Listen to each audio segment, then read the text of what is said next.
Hey everybody, Dr. O here. So ADF or OMAD.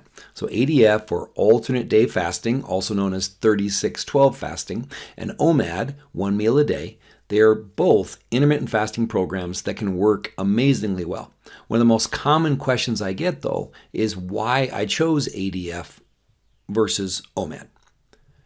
I'm becoming known as the ADF, the alternate day fasting guy, but what I really am is the find what plan works best for you. And that can change based on your goals, that can change based on how much weight you have to lose. Your plan may change and should change as you go. Right? I've never tried to talk anyone out of a plan that is working well for them, and I never will. Right? A tool is only good if it's the right tool for you and the right tool for the job. So what's the science say here? Scientific evidence of diets for weight loss, different macronutrient composition, intermittent fasting, and popular diets. So I want to read a quote here. In the long term, current evidence indicates that different diets promoted similar weight loss, and adherence to diets will predict their success. So the plan that's right for you is the plan that you can stick with long enough to achieve success. It's that simple. So here, this is what just real quickly, what ADF looks like, or 36-12 fasting. You see how you eat one day and you fast the next. It's a 36-hour fast though, because you go from after supper on Monday night, dinner on Monday night, so you don't eat the rest of Monday, you don't eat Tuesday, and then you don't eat until breakfast on Wednesday morning. So it's not 24-hour fasting, it's 36-hour fasting. So you see here, eat, fast, eat, fast, eat. Again, this is called 36-12 fasting. You can modify this as needed. I shared how I did that in my alternate day fasting video, but that's what alternate day fasting looks like. OMAD is different. You see how every day of the week you eat 1 meal a day, or OMAD. I put here between 6 and 7 because most of the people I know that use OMAD, they do eat dinner. But and some people do extend their eating window and do what you would call a 22-2 plan, where they're maybe eating in a 2-hour window instead of a single hour. But OMAD can be a great way to be in a calorie deficit every single day. It's also great if you want to lose weight quickly, but you're too lean for 36-hour fasts, or you just don't find them sustainable. So it's a wonderful tool for lots and lots of people. So what do they have in common? They're both great ways to get in a calorie deficit. They're both great ways to lose fat. You can see me looking at a 5-pound blob of fat in that picture there. To me, fasting is the most sustainable way to consume fewer calories without dealing with constant hunger, right? Long periods of time without eating allow you to eat more when you do eat.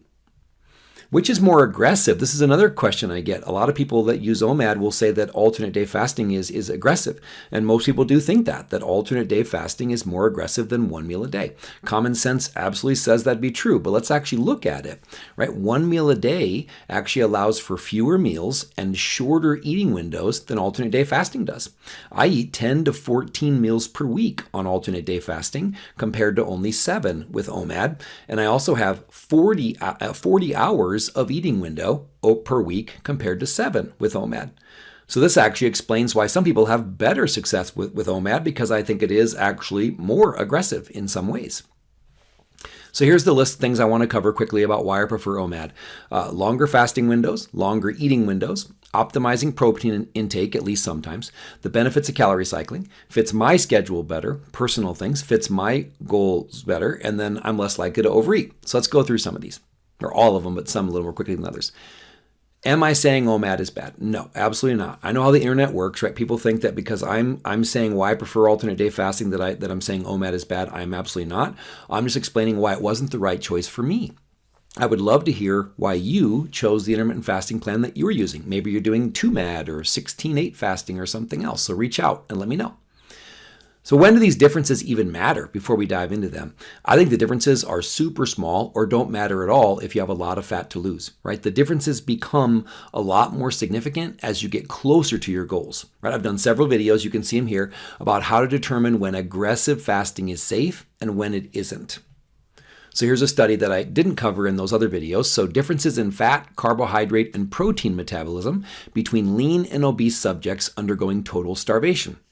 So during prolonged starvation, protein loss and the percent of energy that came from protein oxidation are 2 to 3 times higher in lean subjects and 2 to 3 times lower in subjects that are living with obesity. And the contribution of protein to net glucose production is half as much in someone that's obese compared to someone that's lean. So this means that if you have a lot of fat on your body that can provide lots of energy, your body won't be digging into your lean mass stores. So you don't have to worry about things like optimizing protein if you have a tremendous amount of weight to lose. The little things really don't become the big things until you get pretty lean. Okay, so number one, the benefits of longer fasting windows. So 36 hours of fasting should lead to higher ketone levels and more autophagy, or cell repair and renewal, than 23 hours of fasting. So you see here, I like to use the Biosense breath ketone meter. They use a score called ACE to tell you what stage of ketosis you were in. My ACE score would typically double or triple between hours 24 and 36 of my fasts. It takes a minimum of 16 to 18 hours for increased autophagy from fasting. Several studies actually say that there's no evidence of increased autophagy in humans anyways until 24 hours or beyond. But an autophagy can actually increase up to 300% by hour 36. So one of the reasons I like the longer fasting windows is I see more ketones, and I'm assuming that means there's more autophagy. We can't measure autophagy directly yet. Longer fasting windows also increase growth hormone levels and lower insulin levels even further. So for most people, you'd see better ketosis, increased autophagy, higher growth hormone, and lower insulin levels if you fasted for 36 hours versus 23. But a 23-hour fasting window will improve all of these. So OMAD has shorter fasting windows, but you have them more frequently. Alternate day fasting, you have less fasting windows, but each one should be more clinically significant, right? So I also like 36-hour fast because all I have to do is make it until bedtime, and I can turn a 24-hour fast into a 36-hour fast, right? So it's 6 p.m. I go to bed pretty early. I made a course about sleep. I think sleep's super important. So it's like if I can just get till 9 or get till 9:30 and go to bed, and then I wake up, and when I have breakfast, my 24-hour fast has now become a 36-hour fast.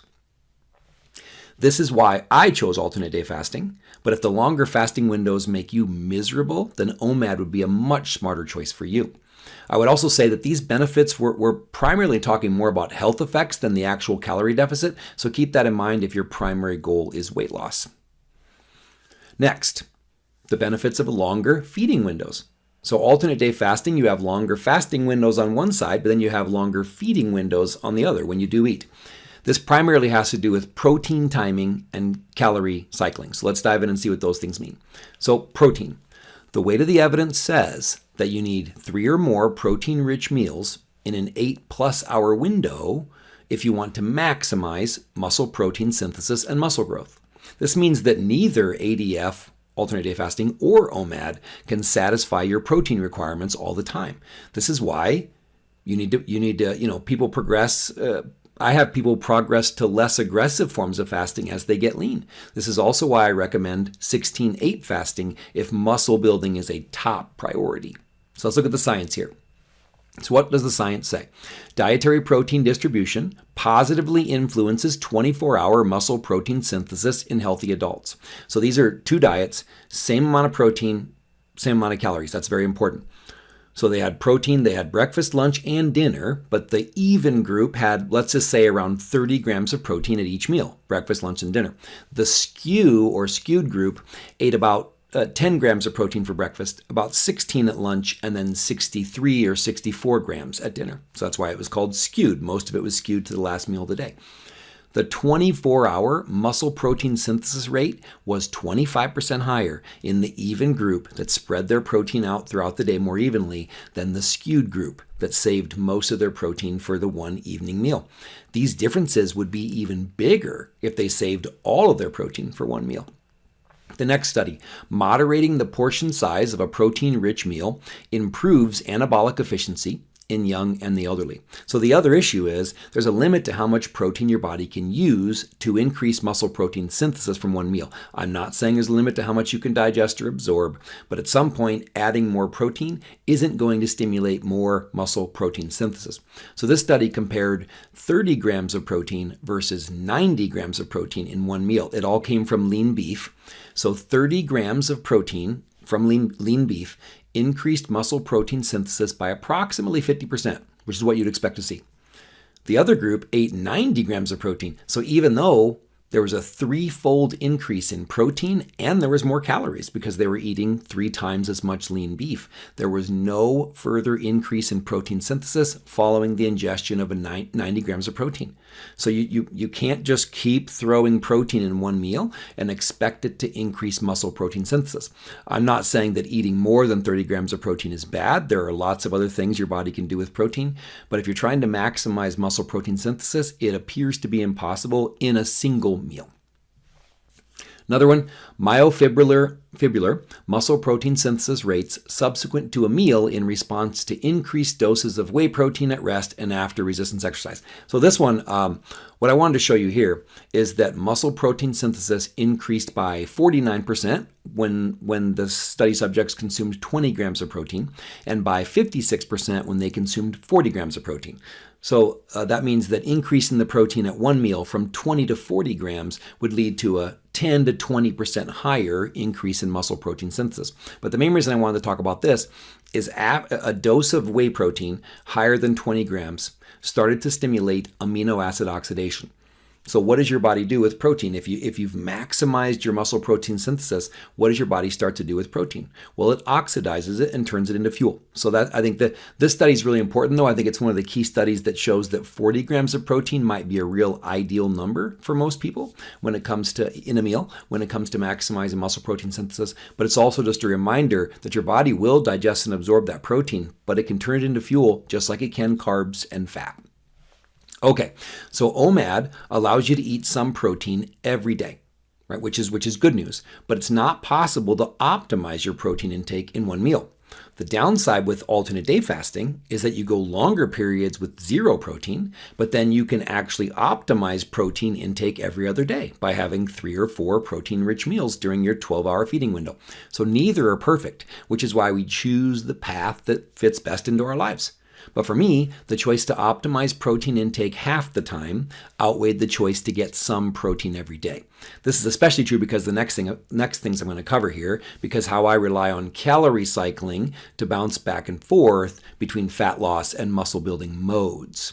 So that's the next the next reason I like the longer eating windows is the benefits of calorie cycling. So with alternate day fasting, I get to take a psychological and a metabolic break from dieting every other day, right? This has been the key to my sustained success, right? I was always pretty good at dieting every day for a few months until I fell off the wagon. Now I don't have to because alternate day fasting allows me to eat at maintenance or slightly above multiple days every week. So OMAD's a great strategy for getting into a calorie deficit, but you're in a calorie deficit every day. So this calorie cycling up and down, the psychological benefits are the main reason that I love it, but it also does appear to have metabolic advantages. And I've covered this in other places, so I'm just going to show you these things quickly. So I will show you a few studies here, but check out these videos about calorie cycling if you want to see why I prefer it over being in a calorie deficit every day. So study, intermittent versus daily calorie restriction, which diet regimen is more effective for weight loss? So this is a review, they looked at studies between 3 and 12 weeks long, and they compared intermittent calorie restriction or calorie cycling, like you do with alternate day fasting, versus daily calorie restriction, like you would do with OMAD. So the weight loss and fat mass loss was almost always really, really similar, but here's a quote, in contrast, less fat-free mass was lost in response to intermittent calorie restriction versus daily calorie restriction. So these findings suggest that there's plenty of ways to lose weight, but that intermittent calorie restriction or calorie cycling can help you retain lean mass. All right, and I covered these in those other videos, but this study here just showed that refeeds can preserve fat-free mass. And these studies here all showed that refeeds and diet breaks can help to minimize the metabolic adaptation that comes with weight loss by boosting leptin levels, leptin being a hormone that regulates satiety. It's a signal from your fat cells that there's plenty of fat around. So I went into great detail in other places, so again, I will spare you the details here, but these are reasons why I like cycling calories up and down. All right, so OMAD keeps you in a calorie deficit every day. That can lead to amazing weight loss, but alternate day fasting has you eating at maintenance or above several times per week, which is why I like it. I like it because of the psychological break, but then also that metabolic break from dieting. So calorie cycling using alternate day fasting also fits my goals much better. Now we're just getting into real personal opinion stuff. I like to do my strength training when I'm in a calorie surplus, but I still need to be in a calorie deficit at the end of the week. So my goal's always been using alternate day fasting, build muscle one day, lose fat the next, and repeat. So here you see a picture, nothing impressive about me, but again, I'm almost 45 years old. I went at least 20 years without doing any sort of exercise.